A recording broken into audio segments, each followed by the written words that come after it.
Apocalipse. Texto e comentário. Leitura facilitada. Por Mauro Odorício. Editora Ave Maria. Canal Le Conde. Capítulo 2. 7 cartas dirigidas às diversas comunidades, Centenário das Cartas, levam a mensagem do Filho do Homem, apresentado com os elementos com os quais foi descrito anteriormente, e de maneira simbólica, como aquele que segurava na mão direita 7 estrelas, o primeiro e o último. Nelas são abordados, seguramente, problemas que então afligiam os destinatários. Todavia, com maestria, arte e inteligência, o escritor sagrado mescla tais problemas com referências sutis e cada vez mais claras do Antigo Testamento. Evoca assim ordenadamente, em 7 passos, a história do povo judeu, a história da salvação. Primeiro, criação em santidade e queda. Segundo, escravidão do Egito. Terceiro, caminhada pelo deserto após a libertação. Quarto, período monárquico, com alguns reis bons e outros maus.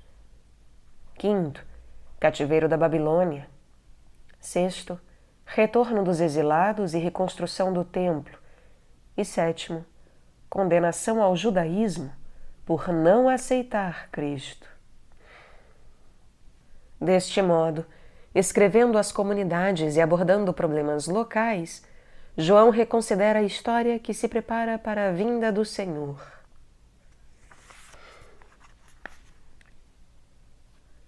Mensagem a Éfeso. É endereçada uma carta à comunidade de Éfeso. São abordados problemas locais.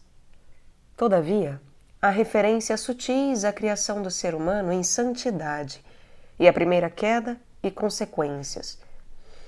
Alguns pormenores referentes ao período paradisíaco devem ser observados com atenção. Deixar o primeiro amor, donde caíste, comer do fruto da árvore da vida, paraíso de Deus. O Filho do Homem mandou-me que escrevesse ao anjo da igreja de Éfeso. A ele deveria ser dirigida a revelação, por ser mediador perante a comunidade judaica no Antigo Testamento, encarregado de preparar a vinda do Senhor. Seria dispensado na nova aliança, pois a única mediação será a de Cristo. Disse-me: ao anjo da igreja de Éfeso escreve: eis o que diz aquele que segura as 7 estrelas na sua mão direita. Isto é, o que domina todos os anjos, acabando com a mediação angélica, aquele que anda pelo meio dos 7 candelabros de ouro, símbolo dos judeus, testemunha do que será anunciado pela lei e pelos profetas. Conheço tuas obras, as do povo judeu que representas, teu trabalho e tua paciência. Não podes suportar os maus, Puseste à prova os que se dizem apóstolos e não o são, e os achaste mentirosos. Tens perseverança, sofreste pelo meu nome e não desanimaste. Mas tenho contra ti que arrefeceste o teu primeiro amor. Foste elevado às alturas, pela misericórdia do Senhor, como os primeiros pais. Preferiste, como eles, ouvir a voz do tentador no paraíso terrestre. Lembra-te, pois, donde caíste. Arrepende-te e retoma as tuas primeiras obras, as que antecederam tua queda de tão sublime altura. Senão, virei a ti e removerei o teu candelabro do seu lugar, caso não te arrependas, deixando de ser meu povo, o povo da eleição e da aliança. Mas isto tens de bem. Detestas as obras dos nicolaítas, como eu as detesto, eles que vivem desregradamente e que comem carnes consagradas aos ídolos. Quem tiver ouvidos, ouça o que o Espírito diz às igrejas, aos que acolhem seus apelos, saindo vitoriosos. Ao vencedor, darei a comer do fruto da árvore da vida, que se acha no paraíso de Deus, recebendo o dom da imortalidade, grande anseio da humanidade. Mensagem a Esmirna. A carta endereçada à comunidade de Esmirna, ou ao seu anjo, evoca o duro período vivido pelos judeus por ocasião da escravidão no Egito. Embora não fale explicitamente, são evidentes as alusões, como angústia, pobreza, prisão, tribulações de 10 dias. Aquele que é o primeiro e o último continuou. Ao anjo da igreja de Esmirna escreve: Eis o que diz o Filho do Homem, o primeiro e o último, o eterno, o que não tem princípio nem fim, que foi morto e retomou a vida, conforme já se apresentou. Eu conheço a tua angústia e a tua pobreza, como as do meu povo, reduzido à escravidão e à miséria no Egito, ainda que sejas rico, pois como ele, recebes minha proteção. E conheço também as difamações daqueles que se dizem judeus e não o são.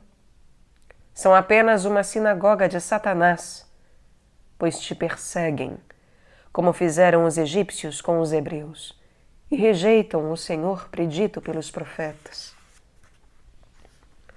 Nada temas ante o que has de sofrer.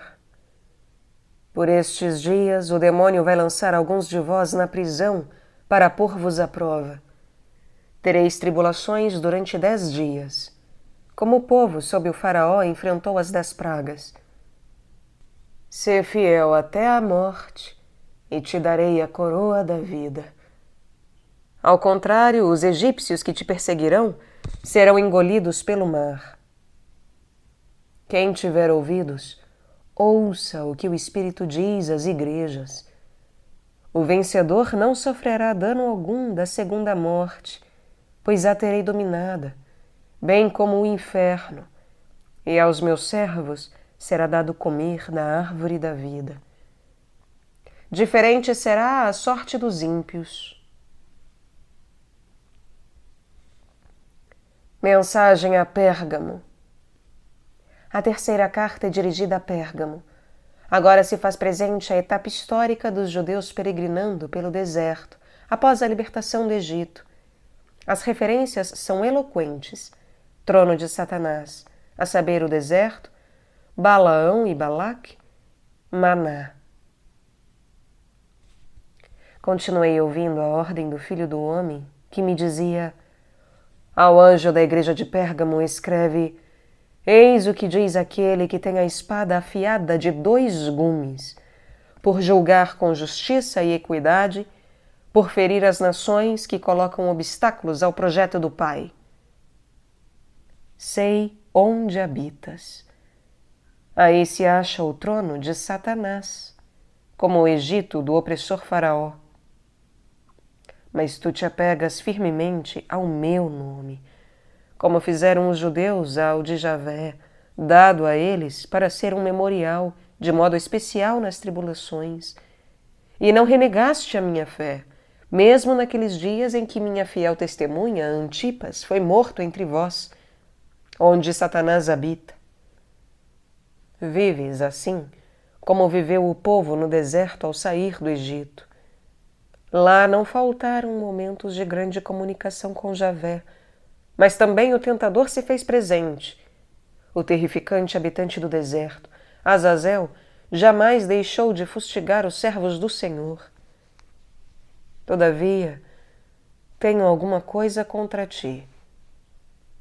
É que tens aí sequazes da doutrina de Balaão, o profeta a soldo dos Moabitas, o qual ensinou Balaque, rei de Moabe, a fazer tropeçar os filhos de Israel, para levá-los a comer carne imolada aos ídolos e praticar imundícies.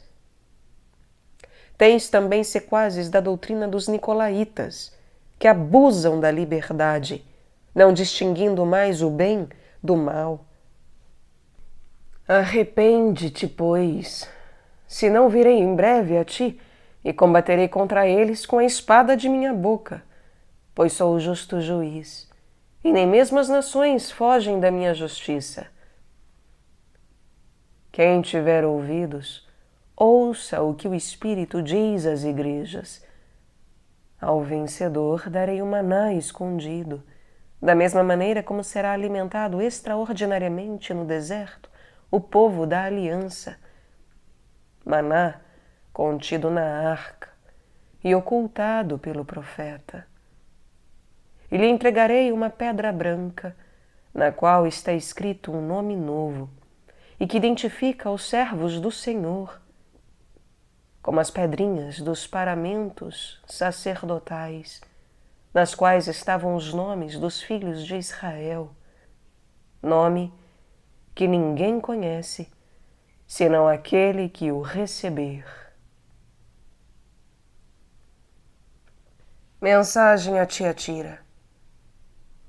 Na mensagem dirigida aos fiéis da comunidade de Tiatira, o escritor sagrado aproveita a ocasião para evocar o tempo da monarquia, com as boas obras, o amor, a fidelidade, que marcaram o tempo davídico, os reinados de Ezequias, de Josias, mas também a perversidade de tantos outros reis, sobressaindo a citada Jezabel, com seu esposo Acabe. Mais referência: o cetro de ferro. Aquele que se revelou eterno continuou me ordenando. Ao anjo da igreja de Tiatira escreve: Eis o que diz o Filho de Deus, que tem os olhos como chamas de fogo e os pés semelhantes ao fino bronze, por tudo conhecer e por não se contaminar com a impureza, por ser totalmente diferente das criaturas. Conheço tuas obras, teu amor, tua fidelidade, tua generosidade, tua paciência e persistência, e as tuas últimas obras, que excedem as primeiras, como no reinado de alguns monarcas judaicos, tempo de esplendor, de zelo. Mas tenho contra ti que permites a Jezabel, a pérfida princesa vinda de Tiro e que tanto mal fez em Israel, evocando os desvios idolátricos que se agravam a partir de Salomão. Essa mulher, que se diz profetisa, está a seduzir meus servos e ensinar-lhes a praticar imundícies e comer carne imolada aos ídolos. Eu lhe dei tempo para arrepender-se, mas não quer arrepender-se de suas imundícies.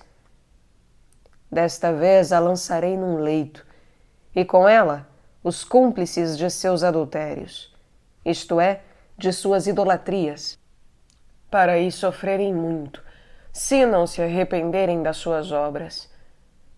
Farei perecer pela peste os seus filhos, vale dizer, seus seguidores, e todas as igrejas hão de saber que eu sou aquele que sonda os rins e os corações, quem examina o interior mais profundo do ser humano, porque darei a cada um de vós segundo as suas obras. A vós, porém, os que não se deixaram corromper, e aos demais de Tiatira que não seguis esta doutrina e não conheceis, como dizem, as profundezas de Satanás, não imporei outro fardo, além das obrigações já assumidas. Mas guardai o que tendes, que é a fidelidade em meu nome, até que eu venha.